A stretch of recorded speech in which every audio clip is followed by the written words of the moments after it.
Bonjour à tous, je suis aujourd'hui à Marzy dans la Nièvre. Vous savez que c'est le début du salon de l'agriculture.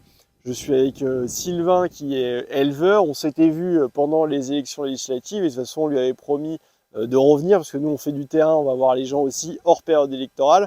Et je voulais profiter en fait de ce début de salon d'agriculture pour reparler avec lui de toutes les grandes problématiques agricoles actuelles, que ce soit évidemment l'accord qu'a signé l'Union européenne avec le Mercosur et qui doit encore être ratifié, ou que ce soit la problématique des normes ou même de la rémunération des agriculteurs. Donc Sylvain, bonjour. Bonjour. Déjà, au niveau du Mercosur, quelles sont tes impressions? Est-ce que tu as confiance dans la Macronie, qui à la fois, la députée Perrine Goulet ici, j'ai vu un rendez-vous avec la FNSEA, elle était là aussi, elle promettait qu'il n'y aurait pas le Mercosur, moi je lui avais dit qu'elle mentait, qu'il aurait lieu, et Emmanuel Macron a encore promis ce matin qu'il n'y aurait pas d'accord avec le Mercosur. Toi, est-ce que tu as confiance en fait en eux là-dessus? Alors non, pour spécialement, le Mercosur, du coup, au niveau européen, normalement, il est adopté, d'une certaine façon.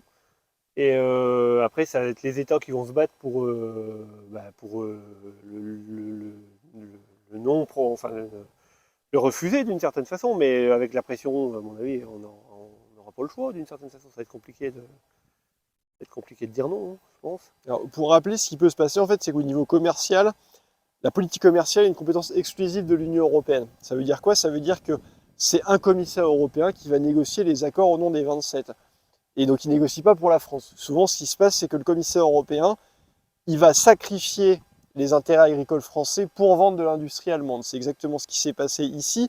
Et en fait, étant une compétence exclusive, depuis le traité de Lisbonne, il n'y a plus du tout besoin, même pour la ratification, d'avoir l'unanimité. Ça peut passer à la majorité qualifiée. Donc c'est-à-dire que pour ne pas que ça passe, il faudrait qu'il y ait une minorité de blocage de 4 gros pays, Ouais. dont la France, qui puisse le faire, ce qui n'est pas du tout acquis. Et moi, ce que j'avais dit, je ne sais pas ce que tu en penses, mais Emmanuel Macron ne fera jamais ça. C'est-à-dire que la ratification est possible sans l'accord de la France, et j'avais dit que si jamais ça va arriver, le seul levier pour la France, c'était de suspendre notre contribution à l'Union européenne. Comme la France est un contributeur net à l'Union européenne, je pense que la France, en fait, doit se faire respecter. Et j'ai vu d'ailleurs que Jordan Bardella avait fait aussi cette proposition. Est-ce que ça te semble quelque chose qui va dans le bon sens? Ah oui, oui, bah c'est sûr, c'est un moyen de pression qui est important. Donc je pense qu'il faudra peut-être en passer par là. Aujourd'hui, je sais qu'ils sont en discussion avec des pays qui en veulent pas non plus, la Pologne, il me semble. Les Pays-Bas, ils doivent être à moitié. L'Italie aussi qui est L'Italie, entre les ouais, deux. voilà. Donc aujourd'hui, il n'y a rien de fait. Moi, aujourd'hui, je pense Enfin, notre président, je pense qu'il dit non d'un côté, puis que par derrière, il est avec ses amis européens, je pense, et puis voilà, que ça va y aller quand même, quoi, Mais finalement. c'est ce que j'expliquais, ce que je disais aussi à Perrine Goulet en disant quelque part qu'elle mentait là-dessus, c'est qu'il y a un double jeu en fait de la Macronie et même des LR d'ailleurs qui gouvernent à l'heure actuelle ensemble, parce que c'est le journal L'Opinion qui a révélé ça. Si les macronistes disent qu'à Paris que c'est un scandale ce traité-là, à Bruxelles, leur groupe parlementaire, ils sont favorables à l'adoption de cet accord. Et pour les LR, c'est la même chose, c'est vrai que les LR font partie d'un groupe parlementaire qui s'appelle le PPE. Et le PPE a fait une publication il y a peu de temps sur Twitter pour dire qu'ils étaient évidemment favorables à la ratification du Mercosur. Donc on voit qu'il y a à chaque fois un double jeu assez dégueulasse en fait, c'est-à-dire de se dire proche des agriculteurs et de soutenir les agriculteurs à Paris, mais la réalité à Bruxelles, c'est qu'il leur plante un Un coup de couteau dans couteau le dans dos le dos. quand même, Ouais. ouais, bien sûr. Après, bon, il y a eu un reportage là, qui est passé cette semaine sur France 2, ça doit être envoyé spécial, il me semble. Mm. Justement, il parlait de ça, il y avait en fin de l'émission, il y avait ça. Il y a des Aveyronais qui sont partis là-haut, je crois, il me semble que c'est en Argentine, ou ça doit être ça. Et ils ont regardé, eux, ils sortaient de la viande, en fait, entre guillemets, bas de gamme d'une certaine façon, ils arrivaient à la sortir à 1,05 € du kilo de vif, du kilo vif, et pour les bonnes, 2,50 € en gros. Mais je veux dire, nous, les industriels en France, s'ils peuvent avoir de la viande à 1,05 € en kilo vif, je veux dire, ils vont pas se priver de ramener de la viande pour faire des produits transformés derrière, sans problème, hein, Bien ça, sûr.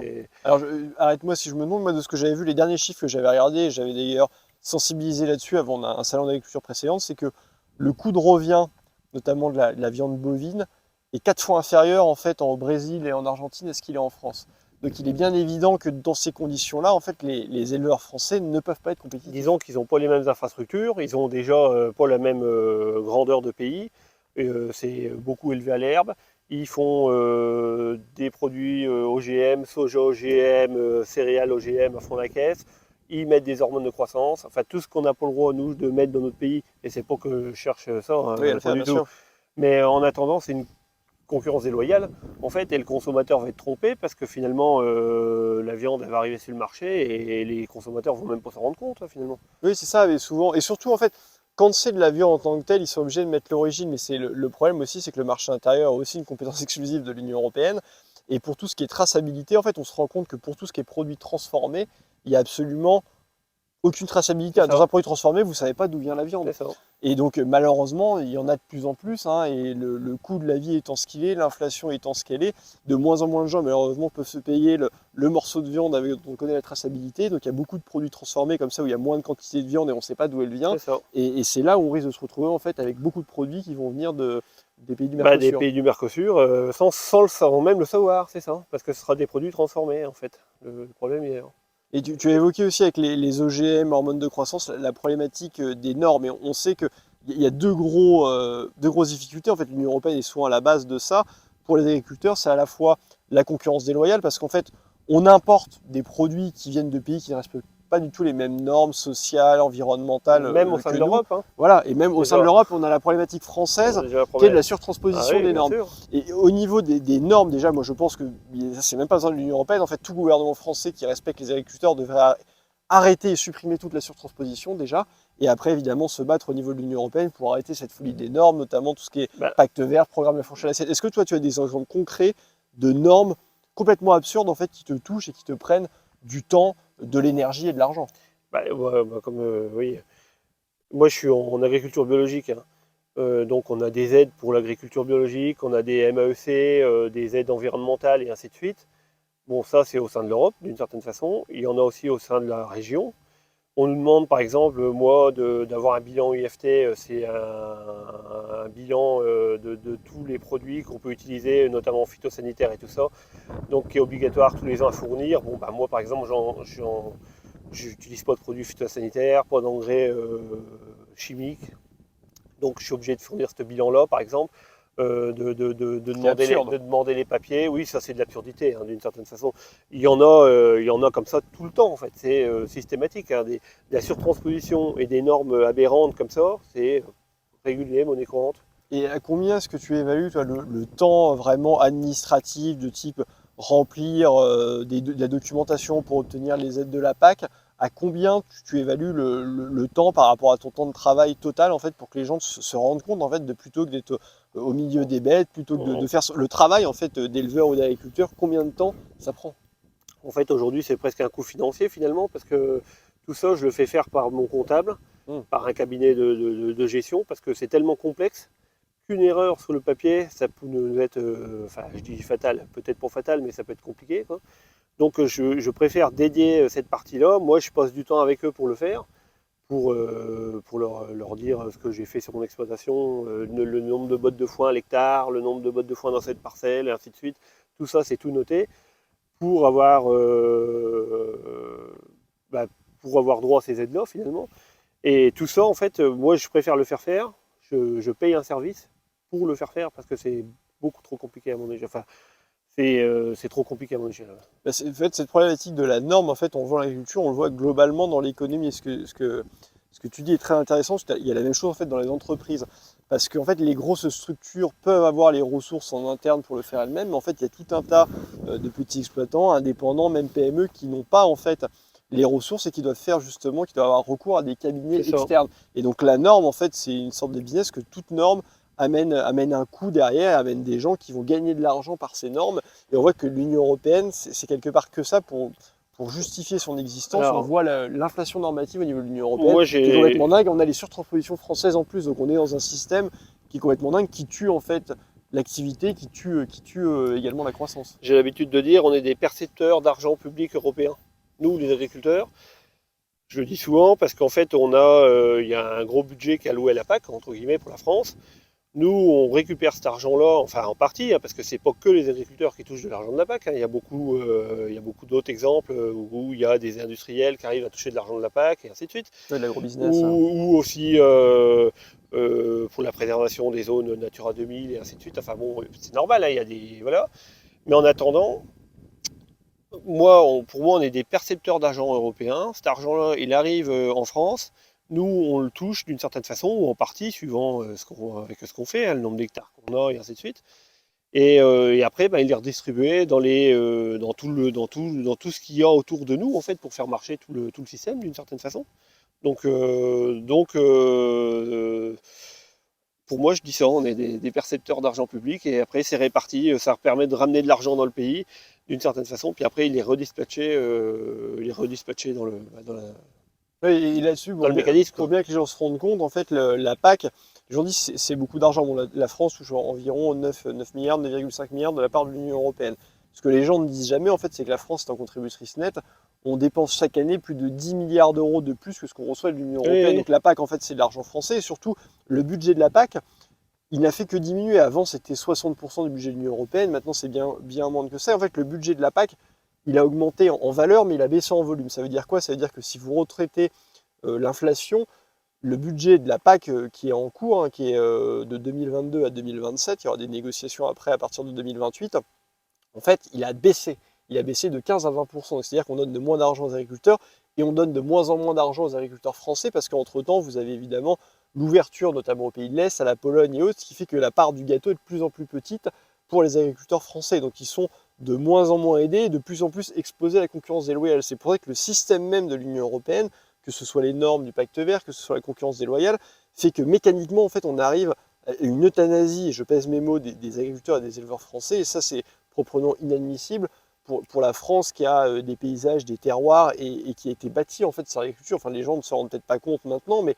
tout le monde en France a des arrière-grands-parents ou arrière-grands-parents qui étaient agriculteurs. ah La oui, bien France, sûr, oui. c'était un pays d'agriculteurs et de Oui, soldats, en fait, oui, la bien France. sûr. Et donc, en fait, on est en train de tuer ce qui fait l'essence même de la France et ce qui fait aussi l'essence de la souveraineté, parce qu'il n'y a rien de plus puissant que la souveraineté alimentaire. Si vous n'êtes plus souverain au niveau alimentaire, c'est-à-dire que demain, vous avez d'autres puissances qui peuvent vous imposer des choses sous peine de vous couper les vivres. C'est quelque chose d'essentiel. C'est ce qui arrive, c'est ce qui arrive avec l'industrie et ainsi de suite, en fait. En fait, on a eu la mort du textile, on a eu la mort de l'industrie, et puis là, on arrive à la mort. Enfin, je pense qu'on se dirige vers la mort de l'agriculture, d'une certaine façon. Je pense que c'est un petit peu ça c'est une espèce de mise en œuvre qui est comme ça, en fait. Enfin, moi, j'y vois arriver comme ça, mais je pense qu'on va bien dans ce sens-là. Aujourd'hui, il y a de moins en moins d'exploitants, et les jeunes ne veulent plus s'installer, ou peu. Les jeunes ne veulent plus non plus. Enfin, je dis les jeunes, hein, parce que c'est les jeunes qui s'installent souvent. Mais ils veulent moins d'élevage, ils préfèrent labourer et puis faire C'est des moins céréales, chronophage. moins contraignant. Enfin voilà quoi. Donc voilà, je pense que ça va aller crescendo en descendant. Si on ne prend pas le virage tout de suite, il y a 20 ans en arrière, le mouton ça valait rien du tout. Je sais pas moi, peut-être 40% des élevages d'ovins qui ont disparu. Aujourd'hui, il y a un manque d'ovins sur le marché français. Le mouton vaut quand même assez cher d'une certaine façon. Il n'y a pas de jeunes qui s'installent, enfin c'est anecdotique. Pour Mmh, relancer une machine comme ça sera, c'est du long terme, hein. bien sûr, Je suis même pas c'est pas sûr du jour au lendemain. je suis même pas sûr que ça se fasse, hein. Donc c'est une vraie problématique, c'est une problématique de souveraineté alimentaire. En tout cas, vous nous trouverez toujours à vos côtés pour se battre pour le monde agricole. Je pense, comme sur beaucoup de sujets en France, qu'il y a eu urgence et que de toute façon, si on continue avec la Macronie, les LR, le PS, tout ce qu'on a connu, il y aura pas de défense du monde agricole. Il y a urgence pour le monde agricole, il y a urgence d'un point de vue sécuritaire, migratoire, économique, finances publiques, on le voit, il y a urgence à tous les niveaux. Et moi je dis souvent qu'on arrive à à un moment charnière, que 2027 ou avant sera un moment clé, qu'en fait on ne peut plus se manquer, qu'il en va du salut de la France. Je ne sais pas ce que tu en penses, parce que vient un moment, c'est ce que je dis souvent, on a perdu tellement d'éléments de souveraineté qu'on ne peut même plus en fait la recouvrer. Ah bah On bien est sûr. tellement Non, mais déshabillé qu'on ne peut plus. Donc là, je pense qu'on arrive vraiment au bout et aux dernières chances pour la France. aujourd'hui, enfin c'est exactement ça. Enfin c'est exactement pareil pour l'armée. Là j'entendais qu'ils avaient arrêté les chaînes du Charles Leclerc et tout ça. Puis Même aujourd'hui, les uniformes maintenant. voilà, l'OTAN, ça va faire marche arrière. Trump, il va se retirer de tout ça et on n'a pas de défense européenne d'une certaine façon. Je veux dire, quand il y a un marché européen, nos soi-disant amis européens, ils vont acheter du matériel À militaire 80% américain. bien sûr. Donc, arrive un moment, tant qu'on ne se serrera pas les coudes entre nous en Europe, ça ne marchera pas déjà à la base. Et puis ce serait bien qu'on s'occupe déjà un petit peu de la France aussi. C'est déjà Exactement. pas mal. C'est une très bonne conclusion. Merci en tout cas Sylvain et puis, Merci à et puis vous. à très bientôt. Avec plaisir. Merci.